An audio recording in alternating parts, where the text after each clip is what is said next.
And I guess the first question that I was wondering about for us and our leaders, if you could give us a bit of information about biofeedback. What's the simple definition that you would like everyone to understand?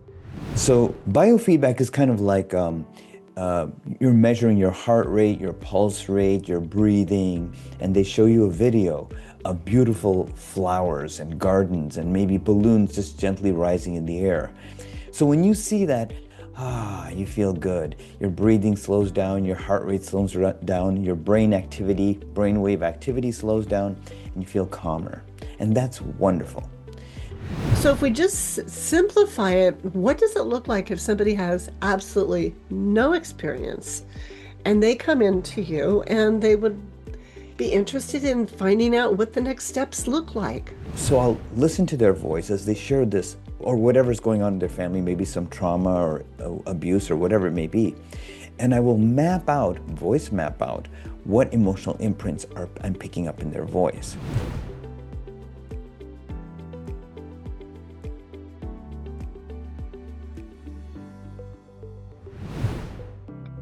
Welcome to the Healing You Method. I'm Gloria Lybecker, and I'm here with my lovely co-host, Gail Donohue. And today we're exploring something that can change everything. And it's about how we regulate and heal without needing to think your way through it. Yeah, because sometimes the most honest truth isn't what we can explain. It's what our nervous system has been holding. And that's why we're really so excited to welcome our guest, Deepak Chari, who is an engineer and certified biofeedback specialist.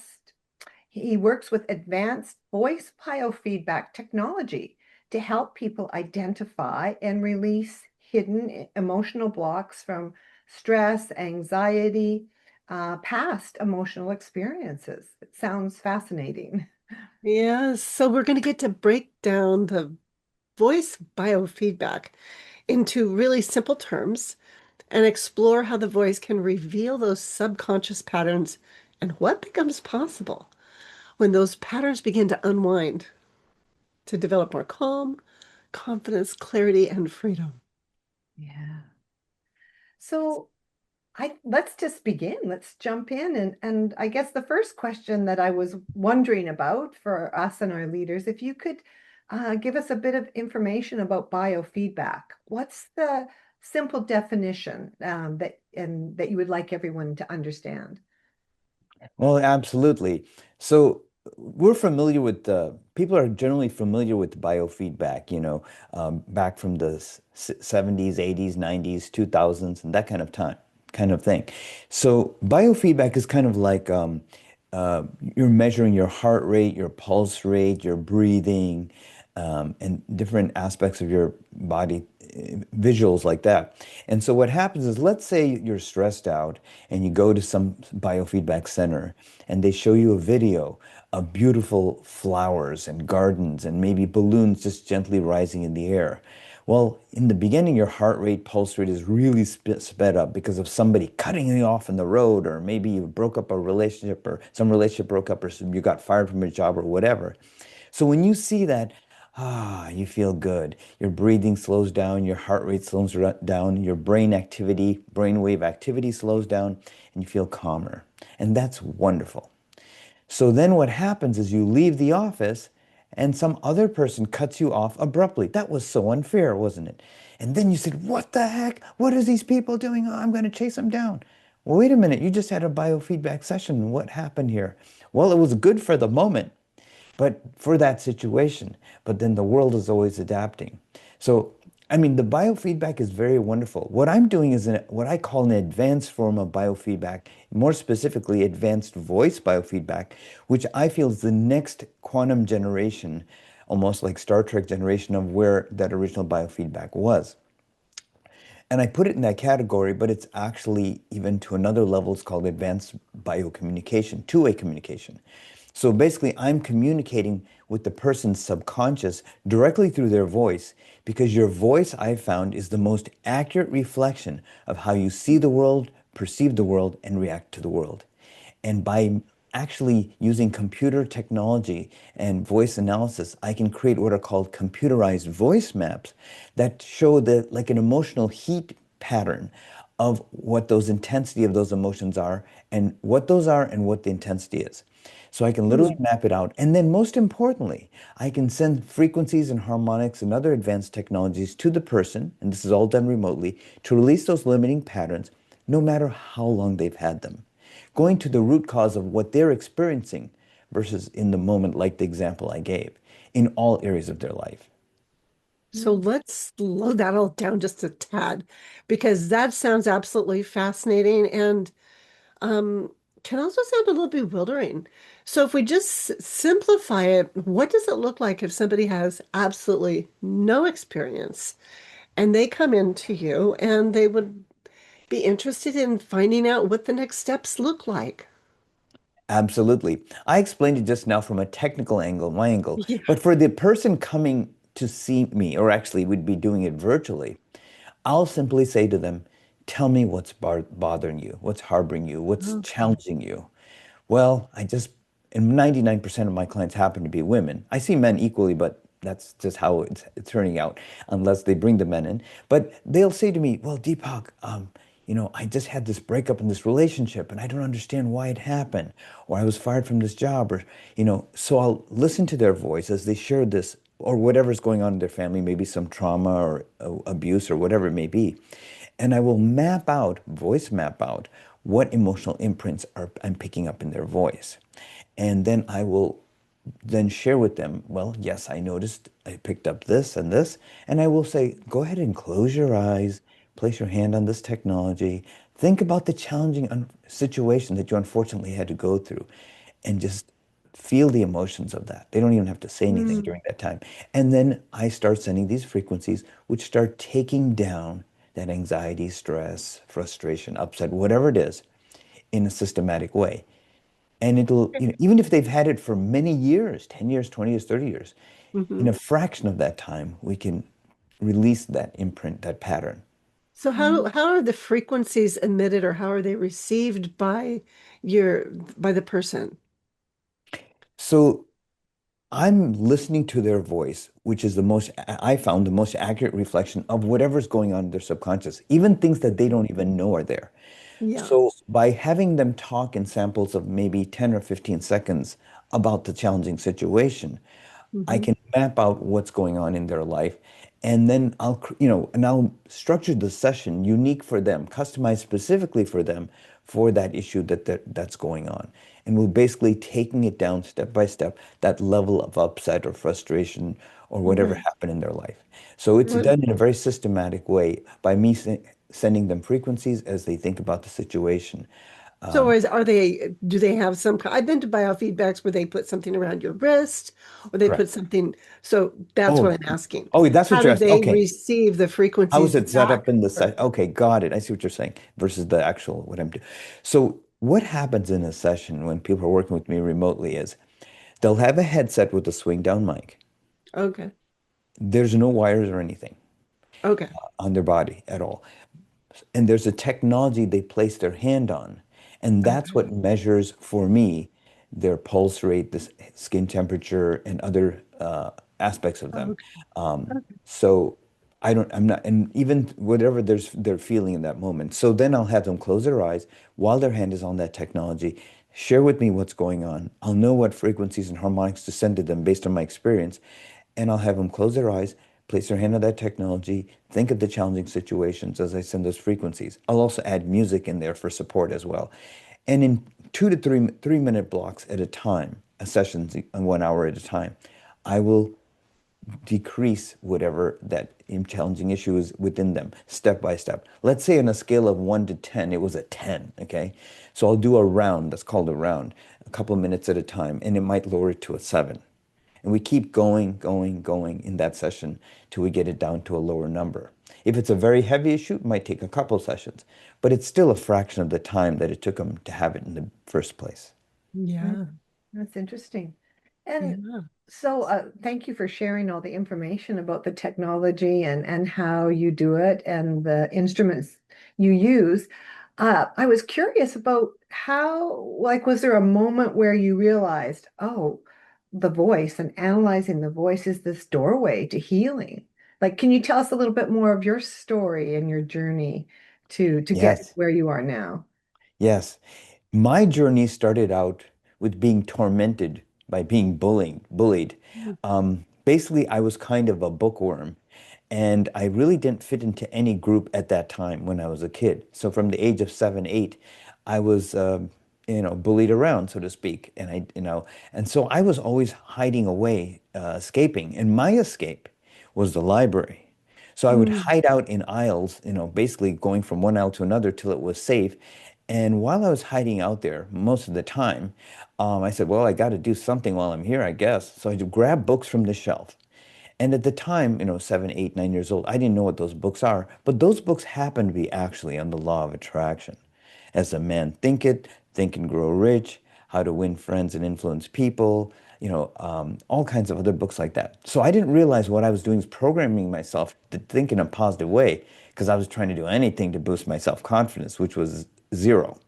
So as I kept doing that, I felt a little bit better about myself. But the bullying kept continuing. In fact, it continued all through my elementary school, junior high, high school. It just changed forms. Like, you don't fit in our group. As I got older, you don't fit in any group, actually. So I was alone. I felt abandoned. I felt rejected. So then as I went to college, I went to the dean of engineering and said, I would like to be an engineer. And the only reason I wanted to be an engineer is because my father was an engineer. Mm. And the dean of engineering said, I don't think you have what it takes to be an engineer. I think you're better suited for that building on the other side of campus. And I knew the campus pretty well. I said, well, I think you're referring to the theater department. So are you saying you would rather me be an actor than engineer? He goes, well, turning his head sideways with his eyes.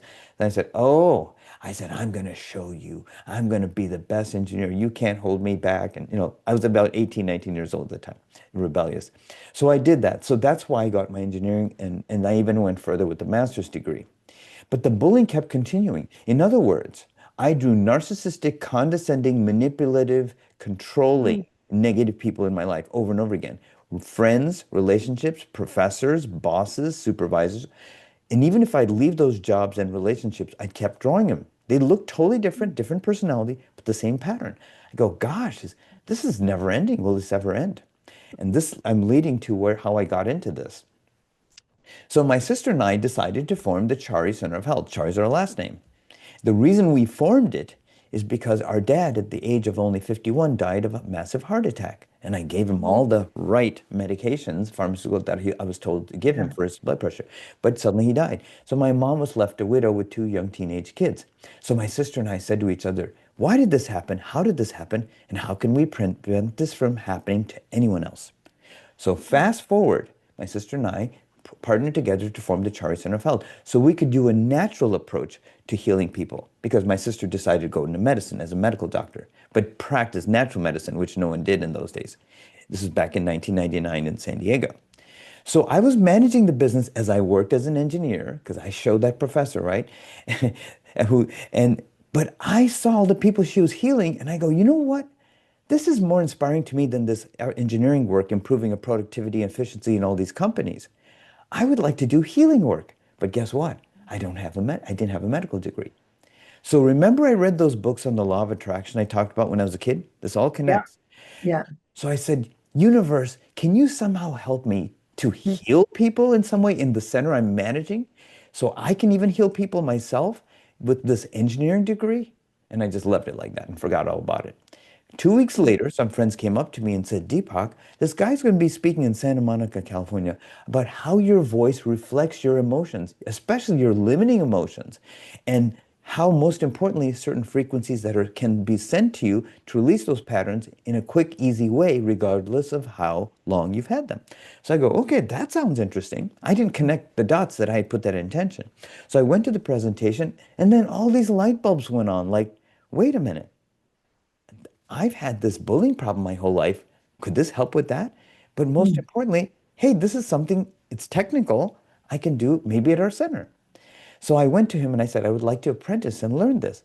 He says, well, I'm only taking, one more person. That's about it. And I happened to be in the last bit of it. So in right place, right time.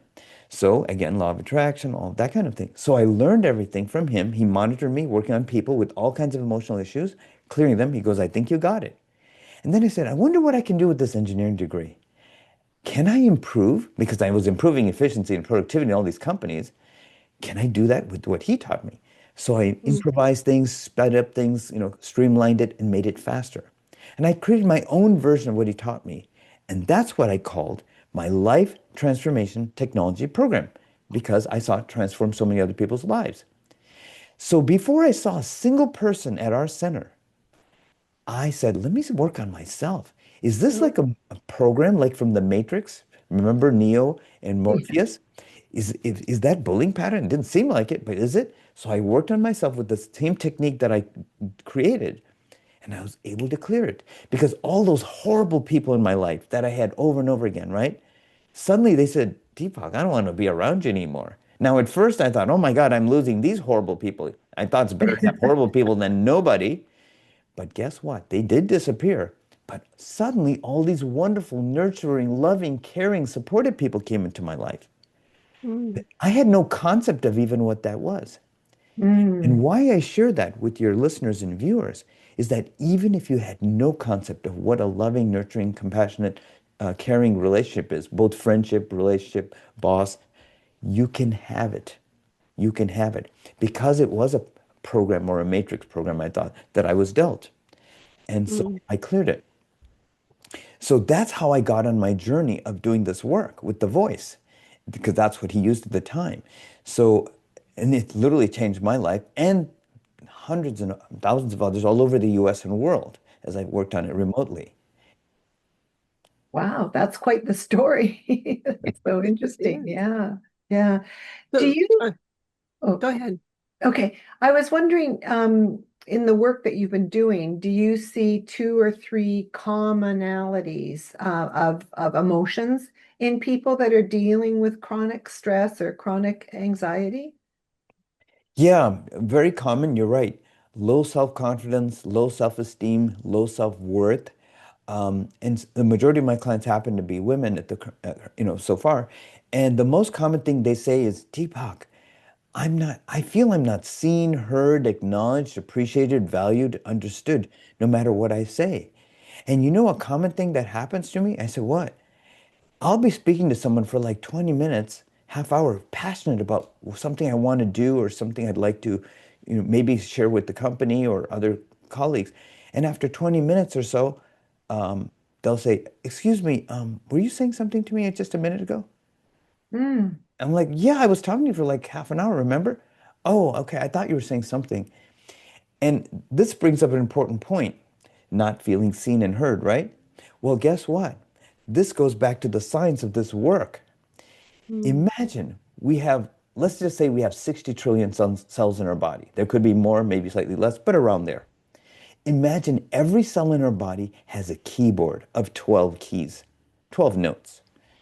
Now, this is what I found with this work that I'm doing. If somebody has those different emotional patterns, grief, anger, sadness, fear, worry, low self-worth, different emotions literally squash different notes on that internal keyboard in every cell of our body. So I don't hear those notes if someone has those emotions. Translation. If we have a lot of those limiting emotions, guess what? A lot of those notes are not heard. Thus, we are not heard. So this work actually liberates you so you're really seen and heard like you never were before. I have a case study of this. Would you like to hear it? Sure. Yeah. Yeah. Yeah, that would probably be very interesting. It'll make more sense to your viewers and Okay. listeners. So I worked with a woman and she worked with these men executives. And they were not really going anywhere financially and growth-wise. So she said, Gentlemen, this is what I recommend. She's the way how to structure the business, how to approach new clients and certain things. And brilliant ideas. Of course, guess what? They didn't listen to a word she said. So not only did they not do that, they did something very opposite to what she said, and they ended up losing millions. So they said, gosh darn it, I wish, I don't know what happened here. It didn't make any sense. She said, gentlemen, I've been telling you, da da da da da. Of course, they didn't hear it at all. So she came to my office. At that time, I used to do it in person. Now it's all remote. I'm really frustrated, with these men. I told them everything what to do, and they did the opposite, and they ended up losing millions. They could have made the opposite amount of money, positive way. Why is that? I'll say, okay, I'll tell you why. You're not heard. And if you're not heard, you're not seen. Because when you have these emotions that I'll talk about where they came from in just a minute, they hold you back from being heard. So I worked on her. I cleared those limiting emotions that she had. And suddenly she felt, I feel really good. I'll say, this is an assignment I have for you. I know that that didn't work out with what happened before, but I want you to tell those same executive businessmen, I have a new idea. Because you're a very smart woman. You'll have some new idea for them. I know it. Share with them that idea. But Deepak, they didn't listen to me before. I said, but you're a different person now. Trust me. I verified that. I can hear you very well. Everything's in harmony, literally. So she went to those men and said, okay, guys, you didn't listen to a word I said, but here's a way you can get out of this hole and maybe even above it. She told her idea. They go, oh my God, that is the most incredible idea I ever heard. And they started applying it and it worked very well. And then they later said to her, my God, with ideas like this, you know what? If you had shared with us an idea like this before, we wouldn't have gotten in that hole to begin with. So she turned her eyes to the ceiling for a moment, but Yeah, understood why that happened. So right. that's the Well, power of our voice, okay? So that's why, just like another case study, a lady who had gone through so many trials and tribulations in her life, so much tragedy, she triumphed and got through it. So she wanted to inspire women that women, you can do this too. I did it, you can do it too. Hey, great message. She had DVDs, courses, everything ready for them. So she gave her presentation. And guess what? While she was giving the presentation, the women were looking sideways. They were kind of talking with each other. And when she came to the climax of how she triumphed through all this, nobody stood up, no one cared. So she came again to my office and said, Deepak, what is going on here? Can you please look at my PowerPoint? I looked at her PowerPoint. I go, your PowerPoint's fantastic. Then what is it? I said, well, it's not your PowerPoint. I hate to say it, but it's you. I'm not really hearing you at all when you're speaking. So, that came from limiting emotional patterns. So I cleared that. And I said, okay, now I can hear you very beautifully. I want you to do something. What? I want you to give that same presentation verbatim, word for word, like from that PowerPoint to the same basic group of audience. But Deepak, she says to me, that was the most humiliating experience I've had in my life. I said, I know, but you're not the same woman. Trust me. I verified that. So she said, okay. I said, report to me what happens. She gives the same verbatim presentation. And this time, as she was telling the story, she noticed in the audience tears coming from their eyes. And then she got to the climax. People thunderously stood on their feet and clapped, like very loud. And she was taken aback. They rushed to her table afterwards, got her courses, got everything she was selling. That never happened before in almost a decade of her doing this. She said, Deepak, this is the first time this happened in my life. I said, yes, because now you're seen and heard like you never were before. so That what was I'm the hearing power. is that she really was able to realize that through the work and the way that you held space with her, that she could recognize it was her voice that was reflecting an internal state that actually put her kind of in a shadow where nobody could hear her. And so it wasn't that that was something was wrong with her. It was No. the information was wonky, if you will. And Yes. it was out of sync. It wasn't reflecting her true nature. Yes, absolutely. Let's say we go to a club and there's a piano in the corner, and you tell me, Deepak, play me my favorite song, which may not even be my favorite song. And I can play piano to a certain extent. So I start playing that song for you. Immediately as I start playing that song for you, you both say, Deepak, stop playing that song. That's both of our favorite songs. I said, but why? You like the song even more than I do. Well, I don't know. It just sounds horrible. It doesn't sound right. It actually is irritating me. Well, I go to the piano and say, wait a minute, this piano is 400 years old. A lot of the keys, this hasn't been tuned, and a lot of the keys are stuck when I'm playing that song. So even though I'm speaking to, this song for you, you're hearing those irritating notes because some are out of tune and some are not heard at all. That's why I don't know if any of your viewers or listeners have ever had the situation when you're talking to someone and even saying something positive to them, some of them get irritated for whatever reason. And it's a good message and you mean well, and you're like, why are they getting so irritated with me? Well, now I found what the reasoning is. It's because of this. Hmm. That's a great analogy with the piano tuning. It makes a lot Yeah, of sense. Yeah, yeah. makes a lot And of sense. and we speak with all the notes on that piano, by the way. Yeah. So it is an actual direct, and that's why even when we say wonderful things to people, I don't know if and you've ever had that. This happened to me. Some people were like kind of avoiding me or just like seemed almost irritated with me because I was off tune on those notes because I had some unresolved emotional issues. I'll explain to you later if you where those came from to begin with, actually. Yeah. So you're talking about the hidden emotional blocks, so if you will. Uh, Is that formed by the past traumas in the person's life? Is it, speak a little bit more about that. Absolutely. Hmm. That's where it gets really to the core. So, what I found is we all go through four phases in our life, no matter what. The first phase is when our parents decide to procreate us. Okay, I'm being very direct here. So, when our parents said, I want to have this child, that's great. But the issue is, in the moment that they're procreating this new child, whatever feelings, thoughts, emotions in that moment that they have. For example, let's say the father was angry, frustrated, bitter where his life is. He should have been somewhere much more advanced than where he was, maybe financially, managerial wise. Maybe he's not so happy in the relationship he was in too with your mom or a relationship he was in at the time.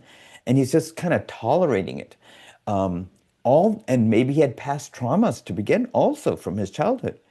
All that stuff up to that time, and including in that moment, gets downloaded to that child, a certain percentage of that. Same with your mom. Maybe she's not so happy with the father. Maybe he wasn't so nice to her. Or maybe she wanted to be somewhere else in her life. That gets downloaded to the kid, a certain percentage, which I can actually quantify with this work. But guess what? Even unresolved issues from the grandparents on the mom's and dad's side, also a certain percentage of that downloads to the kid. Now, even if that child later on says, well, Deepak, I didn't know my grandparents on both sides, so I don't think it affected me. No, that's not true. It could have affected you more than on your parents' stuff, which I can Yeah. also quantify, because you are this new being and you're now surrounded by the unresolved issues of your mom and dad, as I described, but also a certain percentage from the grandparents that you may not have known at all. That's already in your field. If I go to a computer store and I buy a brand new laptop, there's nothing on that hard drive, spotless clean, right?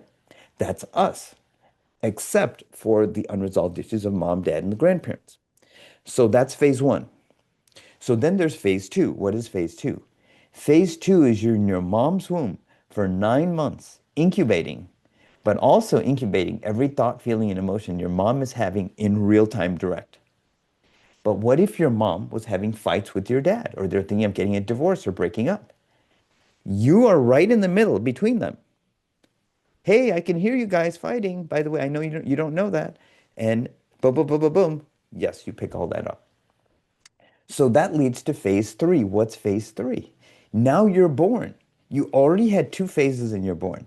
Now you have the direct interface of the mom, dad, maybe grandparents, could be teachers or uncles and other people older than us influencing us. And research based that I looked at based on over 100 years of data, I found from age 0 to 12, whatever's said in those and done in those years goes right in your subconscious, but especially from age 0 to 7, especially those years. Because the kid is in a basically alpha theta, like a deep meditative state. They're just like a sponge absorbing. So no matter what the parent told them, you'll never amount to anything. Why couldn't you be talented like the rest of our family? Look at that girl across the street. Look how talented she is. Look how beautiful she is. Couldn't you have been like her? These are not nice things, but these are actual things that I've worked with people who have parents have told them that. One parent even told the son, "I don't think you'll be much more than a ditch digger in your whole life." Hmm. Yes, this is a real case studies. Yeah, how could Yeah. parents say that? Well, they did. And so that also has a huge impact. So then up to the zero, then there's a fourth phase. What's phase four?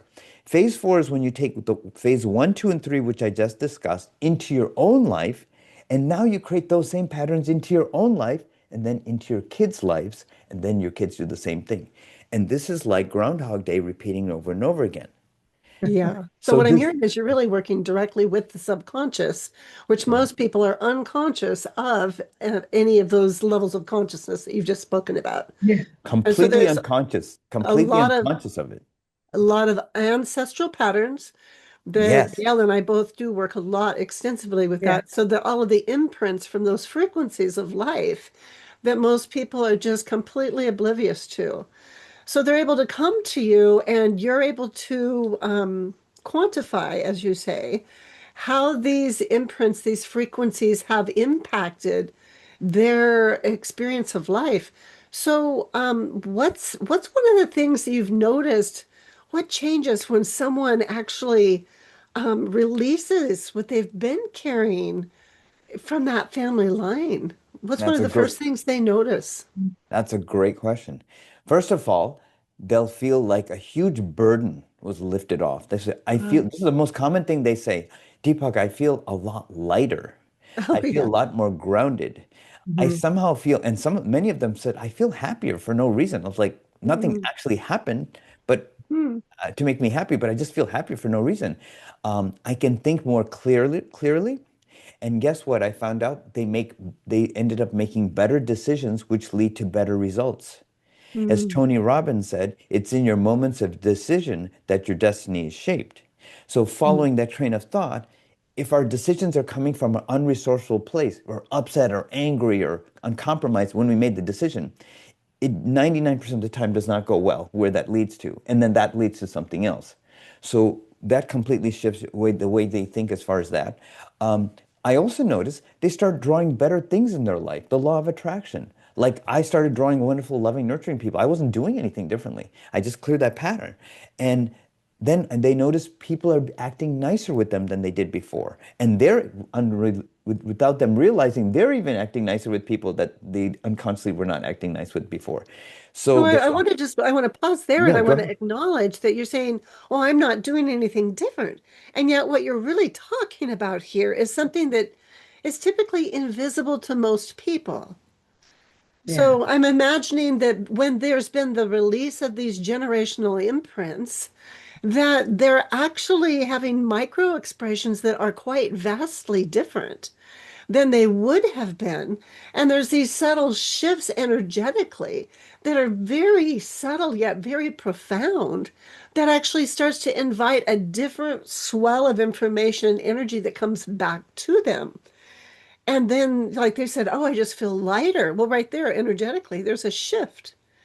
And being able to slow down and have true appreciation for that actually magnifies that shift. Mhm. So rather than, them trying to cope better and they're worrying and bringing their system down, they're able to start to notice those subtle differences. Do you work with people on recognizing the subtle differences? Oh, yes, absolutely. Because they actually aren't that subtle because they'll start saying, Deepak, the same people that didn't even give me the time of day when I would talk to them are suddenly leaning in like, oh, wow, what is that you said again? And even strangers start looking their direction like, wow, that was amazing what you said, ma'am. I just was listening from a distance. That never happened before. So they get knowledge, acknowledged, appreciated, valued, seen, and heard. So what I have them do when they start doing these sessions with me, because as you said, the words were right on with what I say, those ancestral imprints, family patterns, is I said, I want you to just get a journal and I want you to get an ink pen and I want you to write every day the amazing things you're noticing, even if you think they're subtle. For me, those are not subtle, but for them it might be, of how people are acting differently with you, how you Mm. might notice that you're not reacting the same. They might not notice how they're acting differently, but they might not be reacting the same. Like, gosh, that person was not nice. But they might say, yeah, okay, that person probably had a rough day. Oh well, Yeah. doesn't bother me. And somebody cuts you off, like before the example I gave you. They're like, okay, that person probably hit stressed out in his life. Oh well, let him go. Let him get him out So of what get I'm him. hearing you're doing is you're actually teaching them the art of observation Mhm. to begin Yeah. to Yes. slow down in their life and start to notice Is there something different? Oh, there is something. Well, look at that. Oh, and this is what I thought, and now I'm thinking that. And so they're starting to actually unravel their own patterns and recognize them. Yeah, Yes. that sounds so like so interesting about, actually walking them through step by step with, or, looking at and observing, as Gloria says, like really becoming the observer of their life. I had a question as you were talking. When that you hear that they're having some significant changes, do you ever play for them their voice and show them the frequencies prior to the clearing and then how they're speaking after the Mm. clearing? Do you share I that with don't, them? that's a great question, Gail. Um, During the session, from the beginning of the session to the end, I'll show them the before and after. But one thing I've noticed after doing this for now 20 years is I used to go really deep. Okay, this is how I used to look before, and see how it shifted in each round. Each round is like a couple minutes at a time. I used Mhm. to get into the nitty-gritty of that. And then I realized that in a way, I was kind of like taking them off course of where we needed to go. Because that's mainly like, it's kind of like when you get in a car with someone, you don't say, oh, thanks for, can you just take me to the store? And also, can you tell me how the fuel injector works with the carburetor and how it accelerates the fuel and how Yeah, it no, that causes doesn't that? make any sense. Yeah. Yeah. Well, No. basically, that's what I was doing. And I was like, okay, this is all true. But do they really need that in their life, on their daily life? And so I started kind of backing off, and to the point of I don't even, I'll just, I don't even really show the imprints and stuff unless they ask me personally, can you show me the thing? And 99% of the time I'll be open about it. They don't even, they just want the shift within themselves. Because I was, Yeah. because of my engineering background, I'm so used to, presenting and my thesis and all that stuff, to the professors, all the details and sub details, and to all the engineering professionals I work with. But they just like, Deepak, I just want to be unburdened of these emotions. They're harboring me, affecting me with my family, that's all they want. So Mm. I said, you know what? I can go into all that, but I'm not going to do that unless they ask me specifically. And I'll be brief if I do, because sometimes I'd spend 20 minutes. I go, oh, we don't have much session left here, do we? Um, so I'd say, okay. So instead of that, I'll say, turn it to them and say, okay, so what I want you to do is I want you to write down each day, even if it's 5 minutes a day, 2 to 5 minutes, I even say, what shifts you noticed after our session today? And I said, there was a lot, but I want you to tell me what those are. Even Right. if it's like you're walking along the grass and you see this beautiful dandelion coming out of the cement, out of the sidewalk. Well, Deepak, what's so great about that? Isn't that amazing how a dandelion could break through hard cement and come in the middle of that? Or isn't it just amazing to see nature itself, even look the bugs crawling on the leaves? I mean, that's how a kid looks at it. If you appreciate those little small things, those small things are actually big things. So I have them appreciate all the things. They were so caught in their situation, they didn't notice all the beauty around them, which is always there. So I have them do that. And if somebody says to me, Deepak, I don't have time to do this journal that you're asking me to do. I'll say, oh, so what you're telling me is you don't have time for yourself, but you have time for every single other person in your whole life? Is that right? Oh, I didn't think about that. Yeah. It's time to turn that around. You did that your whole life. It's time to give back to you, not to everyone else. You got to balance the equation out. Then they go, oh, I see. So I said, no matter, even if you're standing in line, I want you to think of all the wonderful things that are shifting in your life at a bank or whatever. Don't just stand there. Don't check your messages on your phone. So Right. Right. it's all, and I'll have them write in cursive also, by the way, in ink. And I found based on studies that when you do that, it actually unifies the right and left brain hemisphere into one brain versus two separate brains. So I do, yes, I have them absolutely notice what's going on in their life. Yeah, yeah. Well, and so you're saying that that makes me have another question. Yeah. That if, for somebody that's listening or one of our listeners that's listening to you and they've tried so many different things, what would you say to them that they're a listener that's sort of afraid to hope again, that maybe something like this could be helpful for them? What would you say to them? What I will say, because I experienced in my own life to even create the system, is that no matter what you've gone through, no matter what hell and trauma and abuse and whatever it is you went through in your life, no matter how bad it seems, like this is hopeless, I'll never get out of this, there is hope. I can guarantee it for you. As long as you're open to the process, and I will make it as seamless as possible for you, you can get through this. and you can have a life like you've never had before, even if you didn't know what that life is like or Mhm. what it would even feel like. You can have that. So no matter what you've gone through in your life, no matter how hopeless or horrible it seemed, you can turn that all around step by step. Mm. I'm wondering, do you have a simple voice-based practice that you would be able to share with our listeners that would support them just for downshifting stress in their life? Just with a simple practice like that?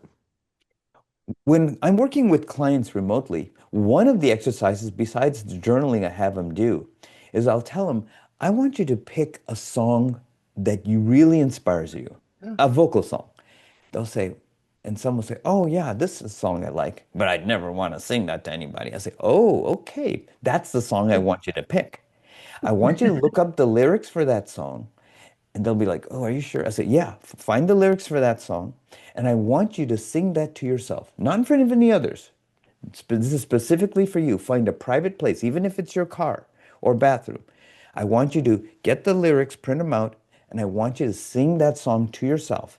And while you're singing that to yourself each day for just a couple minutes, I want you to notice your voice and mm, Mm. appreciate every aspect of your voice.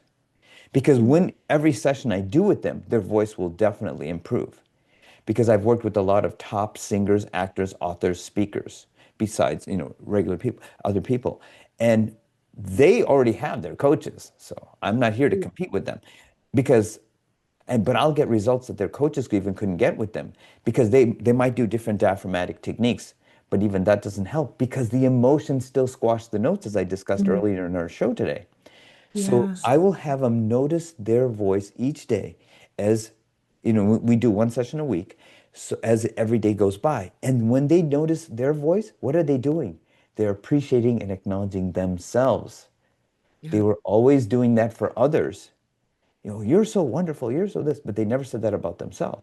So this turns it inward automatically. And Mm, so many people were hesitant to even do that in the beginning. So Deepak, my voice is horrible. How can I? I said, oh no, I can see the real voice within you, and it's always beautiful. And your voice is just like a diamond. We're just polishing it. I can Mm. already hear that within you. I tell them, I just want you to recognize that yourself. And so that's what I have them do. So yeah, that's an exercise I have them do. Listen to their own voice. beautiful. I love Yeah, that. that sounds wonderful, doesn't it, Gloria? Sounds like Yeah. something that we've talked about and shared. I mean, this makes a lot of sense to me because I think back over with the healing work that I've done now, and I can see now when my throat gets really tight. Um, it's because I'm facing something that's scary or some grief or, needing to step in more into my own voice and own presence. And there's something that's holding me back. So I can really relate to those vocal cords being impacted by this conditioning and this imprinting that we have from our four phases that you've described. Absolutely, absolutely. Because when you're seen and heard, you're going to be acknowledged automatically. And the law of attraction seems to work on autopilot when I do this work with people. In other words, they don't necessarily have to say any mantras or anything Mm. like that at all because it's from the inside out. So we're changing, it's like literally like almost rewiring. It's basically what I'm doing is I'm listening to their voice, unwiring the unresourceful connections, releasing the emotional charge stored in those unresourceful connections. It could have been childhood issues, and then reconnecting it in an optimal way. In other words, then when that's done, they see things in a totally different way, in a new perspective. Like if they say, "Oh, this sucks. This is horrible," and then I work with them, they suddenly go, you know what? Yeah, that didn't help. That situation was challenging, but you know what? I became stronger. And now I know not what not to do and what to do instead. And Mm, that made me a stronger person going through that. They'll say this on their own. yeah. Mm. So what I'm appreciating is that with this technology, you have developed a very finely tuned way of tuning into the nervous system and supporting it to become disentangled from all the entanglements of all of the different levels of traumas in their formative years specifically, And then when it untangles, it comes back together and it creates a new tapestry for life that really Absolutely. empowers them to move forward. So how can people find you or can learn more about how to work with you and take those first steps with you? Absolutely. So what they can do is they can go to my website, which is www.fastanxietyhelp.com. And that's FASTANXIETY help.com. And when they go there, they can see about my work, they can read about my work, but most importantly, I encourage them to click on the testimonials tab so they can see all the people I've helped, and they might even connect to, oh yeah, I've gone through something like that. Boy, they could help, it'll inspire them. I've worked on people from age 18 to 90, all walks of life, all backgrounds. So, and then most importantly, on that website, there's a place where they can schedule a complimentary 15-minute consult with me. No obligations. We can just share with each other. Just you can discuss with me anything going on in your life, any challenges, and I will map out a plan, which I customize for each person uniquely, of how to take them from where they are to where they want to go, whatever way they want to go. And it's a very seamless process. There's no obligations for that. Thank you so much. So we've just gotten to have this beautiful in-depth conversation with Deepak Chari, who's an engineer and a certified biofeedback specialist.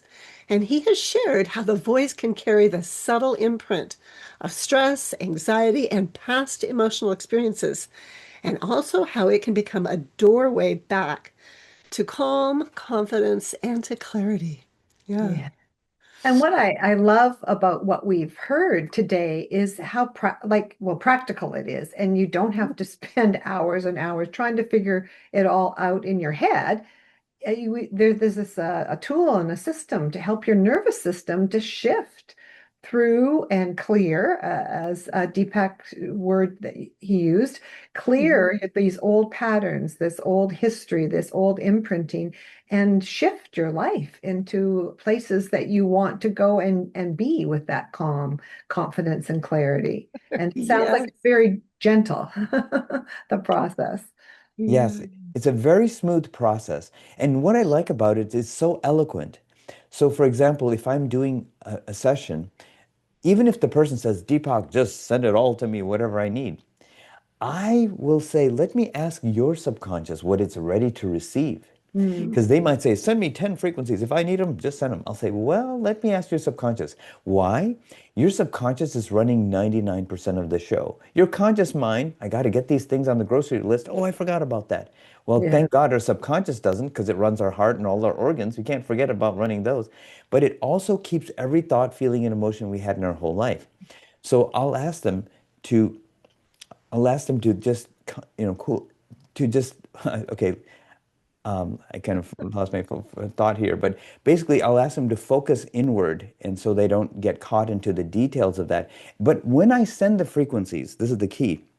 I will ask their subconscious, I know they want 10 frequencies, but what are they ready to receive in this very moment? And their Mhm. subconscious will say, send that one, not that one, not that one, yes, yes, no, no, yes. It'll tell me specifically. So, in other words, what I'm telling you is that it's a perfect handshake in every round, which is a couple minutes at a time for each session, which is an hour. It's always going to be a perfect match for them. Someone else might be ready to receive more, but but Yeah. but it's Yeah. all relative to what that person can receive. So it's always a Mm. perfect match, is what I was trying to say.